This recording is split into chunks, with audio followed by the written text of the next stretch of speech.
नमस्कार, मी पंजाब डक। आज आहे 6 जुलै 2026।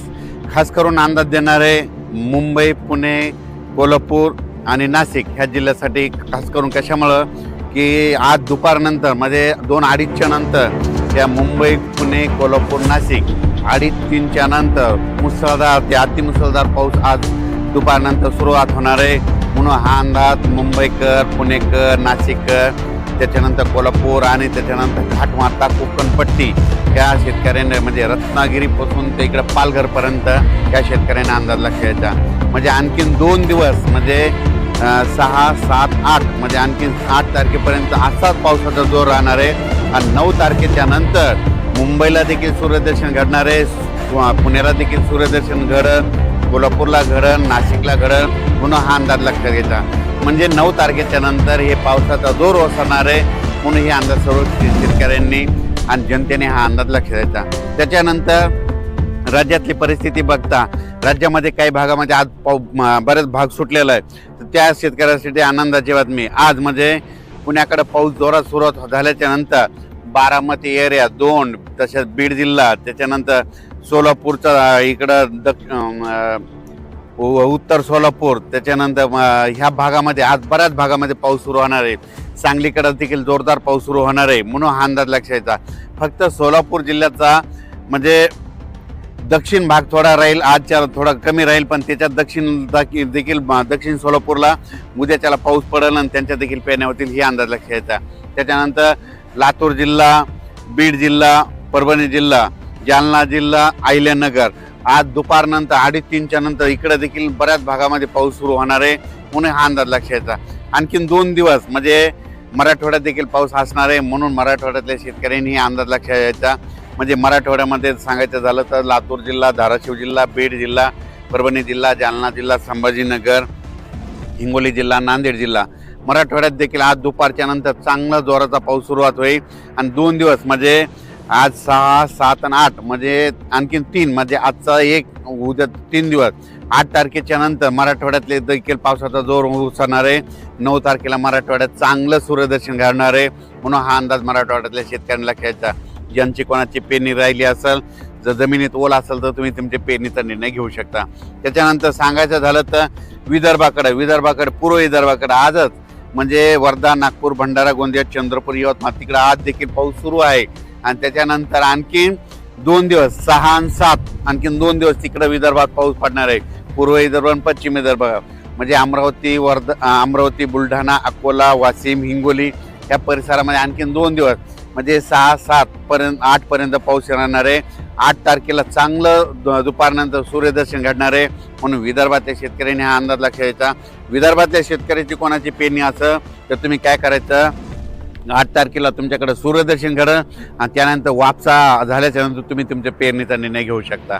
त्याच्यानंतर सांगायला उत्तर महाराष्ट्र नंदुरबार जिल्हा, धुळे जिल्हा काही भाग आणखीन सुटलेला आहे, पण नंदुरबार, धुळे, जळगाव आणि नाशिकचा काही भाग म्हणजे पट्टा, त्याच्यानंतर इकडे श्रीरामपूर, अहिल्यानगरचा काही भाग वंचित आहे, तर त्या भागामध्ये आज दुपारच्या नंतर 2:30च्या नंतर तिकडे देखील पावसाला सुरुवात होईल आणि त्या भागात पाऊस पडेल आणि त्यांच्या देखील पेरण्या लागू होतील, म्हणून हे अंदाज लक्षात यायचा।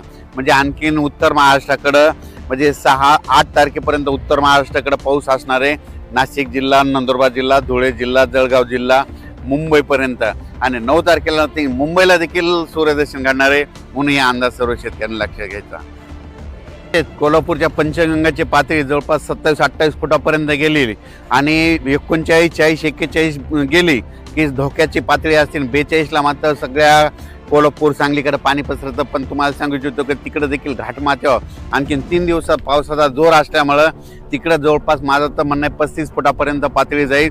धोक्याच्या बाहेर काही जाणार नाही, कारण की 35-36 फुटापर्यंत पातळी गेल्याच्या नंतर म्हणजे ते पाणी एवढं शिरत नाही शहरामध्ये, पण 38च्या नंतर गेल्याच्या नंतर धोक्याची पातळी ओढणती म्हणजे पंचगंगाचं पाणी 38 फुटाच्या वरती गेलं की समजायचं कोल्हापूर जिल्हा, सांगली जिल्ह्यामध्ये शहरात पाणी जायला सुरुवात होती, धोक्याची पातळी ओलांडती आणि 42 फुटाला मात्र सगळीकडे पूर परिस्थिती निर्माण होती।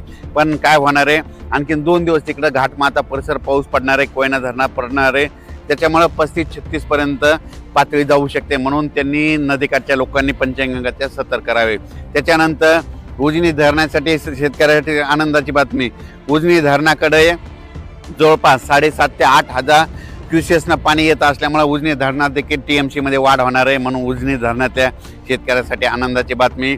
त्याच्यानंतर निळवंडी धरण, भंडार धरण या धरणात देखील पाण्याची साठे वाढत झाले, त्यांची टक्केवारी अजून आलेली नाही, त्याचा व्हिडिओमध्ये उद्या दिला जाईल. त्याच्यानंतर गोदावरी नदीला इकडं पूर आलेला आहे, इकडं पुण्याकडे देखील पूर आलेला आहे, म्हणून नदीकाठच्या लोकांनी सतर्क करावे. मी पहिल्यांदाच म्हणत होतो ना, नदीकाठच्या लोकांनी आपण आपल्या पाईपलाईनची काळजी घ्यावी. राज्यात मात्र आणखीन 3 दिवस म्हणजे 6, 7 आणि 8 3 दिवस पावसाळी वातावरण आहे. त्याच्यानंतर 9 तारखेच्या नंतर सूर्यदर्शन होणार आहे. 9 तारखे आता 8 तारखेला विदर्भात सूर्यदर्शन होईल, 9ला थोडं मराठवाड्याकडे होईल आणि मुंबईकडे देखील 9ला होईल, म्हणून मुंबईच्या जनतेने आणखीन 2-3 दिवस म्हणजे 6, 7 आणि 8 तारखे 3 दिवस पाऊस राहणार आहे, म्हणून तुम्ही तुमची काळजी घ्यायची. पुणेकरांनी काळजी घ्यायची, नाशिकवाल्यांनी काळजी घ्यायची, कोल्हापूरकडल्या जनतेने देखील काळजी घ्यायची, त्याच्यानंतर सातारा परिसरातल्या शेतकऱ्यांनी देखील काळजी घ्यायची. तसेच बीड जिल्ह्यामध्ये कडा आष्टी या भागात, त्याच्यानंतर अहिल्यानगरमध्ये बऱ्याच भागात पाऊस पडलेला नाही. आज दुपारनंतर बीड जिल्ह्यात देखील पाऊस येणार आहे. कडा आष्टी, त्याच्यानंतर कर्जत, जामखेड, तिकडे बारामती त्या परिसरात येणार आहे, इकडे राऊरकडे येणार आहे, सिंगणापूरकडे येणार आहे, पैठणकडे येणार आहे, श्रीरामपूर येणार आहे, त्याच्यानंतर वैजापूर, गंगापूर ह्या परिसरात देखील आज बऱ्याच भागावर पाऊस सुरू होणार आहे, म्हणून त्यांच्यासाठी आनंदाची बातमी, बीड जिल्ह्यासाठी आनंदाची बातमी, म्हणून हे अंदाज लक्षाचा. हे आता 8 तारखेपर्यंत पाऊस राहणार आहे. त्याच्यानंतर वातावरण पुन्हा लगेच 14च्या नंतर पुन्हा एकदा राज्यात वातावरण बदलणार आहे. 4-5 दिवस तुम्हाला थोडी विश्रांती देईल पाऊस, पण 14 जुलैच्या नंतर परत एकदा पावसाचं वातावरण तयार होईल, म्हणून हे अंदाज लक्षाचा. त्याचा व्हिडिओ नंतर दिला जाईल. तसेच नाशिकच्या शेतकऱ्याच्या, नदीकाठच्या शेतकऱ्या, बऱ्याच शेतकऱ्याच्या शेतामध्ये पाणी गेलेलं आहे. त्यांनी स्वतः काय करावं, त्यांच्या तहसीलदारकडे जाऊन त्यांनी त्यांचे पंचनामे करून घेण्याची तयारी ठेवायची, कारण की त्यांचं त्या पुरामुळे आतोनात नुकसान झाले, किंवा त्या पाईपलाईन वाहून गेलेलं आहे. त्यांना त्यांचं आपलं जे ग्रामसेवक तलाठी असतील त्यांना जाऊन त्यांचा पंचनामा करणं सगळ्यात महत्त्वाचं गरजेचं आहे. धन्यवाद.